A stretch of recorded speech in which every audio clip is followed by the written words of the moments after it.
बीरबल की तीसरी आंख। गर्मी की एक दोपहर थी। अकबर का दरबार लगा हुआ था। दरबारियों के चेहरे पसीने से चमक रहे थे। दरबार में एक बूढ़ा ब्राह्मण घबराया हुआ आया। जहांपनाह, मेरी पुश्तैनी जमीन पर किसी और ने कब्जा कर लिया है। मैं सबूत नहीं दे सकता, लेकिन वह मेरी जमीन है, मेरे पूर्वजों की निशानी। अकबर ने कहा, क्या कोई गवाह है? ब्राह्मण ने सिर झुका लिया, नहीं। बीरबल ने पास जाकर पूछा, आपकी जमीन पर किसने कब्जा किया है? ब्राह्मण ने एक अमीर जमींदार का नाम लिया, सेठ बलवीर। पूरे दरबार में खलबली मच गई। सेठ बलवीर एक रईस और राजा के दरबार में प्रतिष्ठित व्यक्ति था। अकबर बोले, बिना सबूत के हम उसे दोषी नहीं ठहरा सकते। ब्राह्मण की आंखों में आंसू थे। तो क्या न्याय नहीं मिलेगा? बीरबल ने आंखें बंद की और धीरे से कहा, जहांपनाह, अगर इजाजत दें तो मैं इस मामले की जांच कर सकता हूं। मेरे पास कुछ है जो असली मालिक बता सकती है, एक तीसरी आंख। अकबर चौंके। तीसरी आंख? बीरबल मुस्कराया, जी हां, एक तीसरी आंख जो सत्य को उजागर करता है। एक दिन का समय दीजिए। अकबर ने स्वीकृति दी।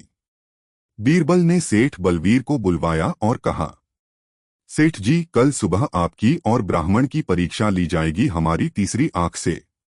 सेठ थोड़ा घबरा गया। यह क्या है? बीरबल बोले, बस इतना समझिए कि ये आंख सच्चाई बताएगा।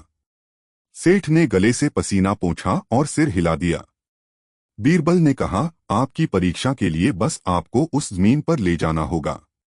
अगली सुबह राजा, दरबारी, सेठ बलवीर, ब्राह्मण और बीरबल सब उस विवादित जमीन पर पहुंचे। जमीन की एक हिस्से में एक बादशाह अम्म का पेड़ था। सब वहां बैठ गए।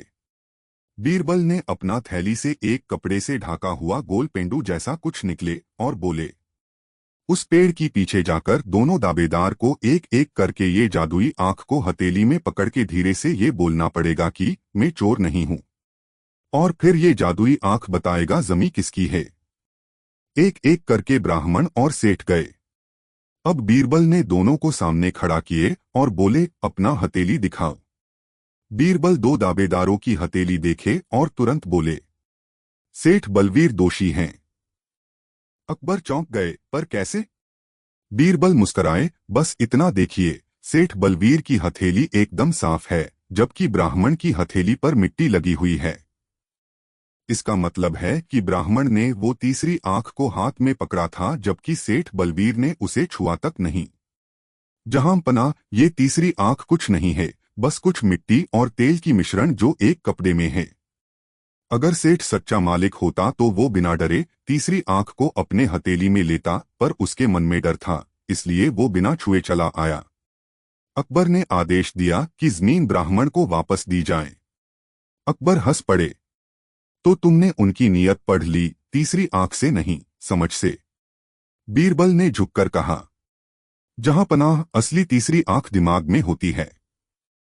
सिख, सच को साबित करने के लिए जादू की नहीं, समझ की जरूरत होती है। और जो डर के साथ चले, वो कभी तीसरी आंख को नहीं पकड़ सकता। Please like, comment and subscribe for more videos.